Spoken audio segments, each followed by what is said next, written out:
saying, we didn't know anything about no money. We were just trying to do something right, get a bad person off the street. So we really appreciate it. You know, I'm not gonna sit here, I'm not ashamed to say that, you know, the donations and everything, it was needed. It was needed, we appreciate it.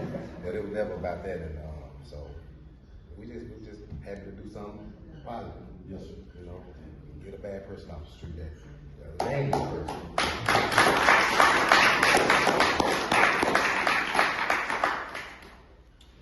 Personally, I just kind of want to piggyback off of what Mr. Atkins said whenever he was saying that I feel like we should come together to be better for our kids. I think that our kids deserve a better place to grow up in, and so I think that we should be able to do that. Thank you.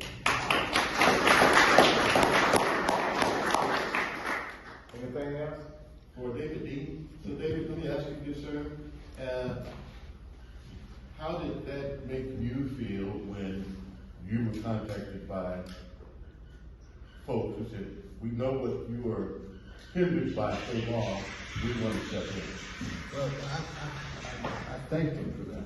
They're doing their job, and the media, as you referred to, media calls, we've got an excellent media here, Station Channel 4 and others, so we applaud that. They've been partners of ours from the beginning. We've actually had formal relationships, Sean, with various networks that are here today. So we were appreciative of them calling it the urgency to our attention. But then there are people who contacted you and said, we want to give the money that you can't give. I guess. Well, they were seeing if there was going to be a possibility to access Crime Stoppers funds. And we stepped back, looked at it very, very long and hard, trying to figure out a way for this situation with the Crime Stoppers not having a tip. No one called in, and there wasn't a number. We got to have that. There's got to be anonymity. There's got to be confidentiality. And when the actual introduction was made on Monday, there was no way for confidentiality. So the Crime Stoppers funds were pretty much from the get-go not going to be available for this case. And so we're saying, is there any way we could do a special exception? Any way we talked to other Crime Stoppers operations around the state and others just to see what's there. Because to know that this is a 1 in a million kind of thing. This is not something we deal with 3 or 4 times a day.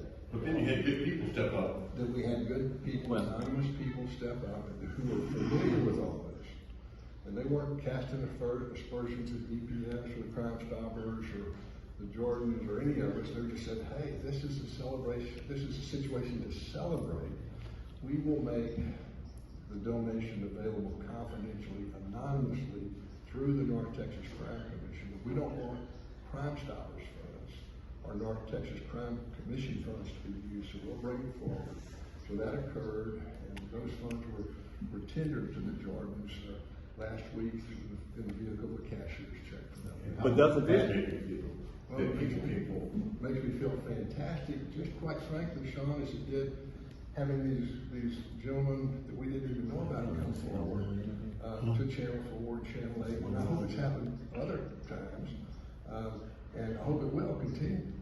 Good question. Thank But you. doesn't this show a disconnect with the brand that Crime Stoppers had? Doesn't this show a disconnect from the greater community at large to be educated about how to contact them and how this process goes? Fortunately, they didn't fall through the gaps because others stepped forward. But this shows a disconnect for Crime Stoppers, a branded entity that has been around for a great number of years, for them not to know, or anyone for the greater part, not to know how to contact them or how their process works. That's a tragedy. You're raising a good point, and that every now and then we find out we need to re-educate new people to come in and encourage.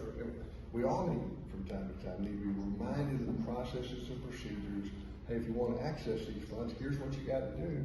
Just like anything else in life, this even more particularly because people's lives could be in jeopardy. So what's Crime Stoppers' marketing strategy or approach now with regards to educating and giving people information with regards to that? Let me kind of be perfectly clear. Ever since I've been here, I tell everyone, what is the process, what is the procedure? I feel like we the city of Dallas, we do poor in marketing the community of what's going on. And I think it's rebranding. I think you as a press, you as a resident, you didn't know the process and procedure. And the purpose is right here today to get the process and procedure of marketing out there, to everybody know how you pay the reward. What is the process? Again, there is more than one Crime Stopper in the state of Texas. There are numerous Crime Stoppers in the state of Texas. This particular Crime Stopper represents 3 counties.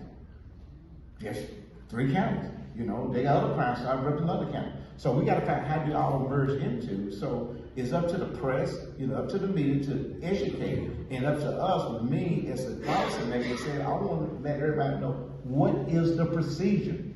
How do you report it? First, always call 911. Always put the right numbers out there. And right now, we're doing the education from the city of Dallas. And I wish you, the press, do the education so people understand what is the process. And that's the purpose. Yes, sir. I guess what we're trying to get at as the press, how about paid advertising, not PSAs? You know, believe it is. I always believe in what you pay, you get more of. And I believe that,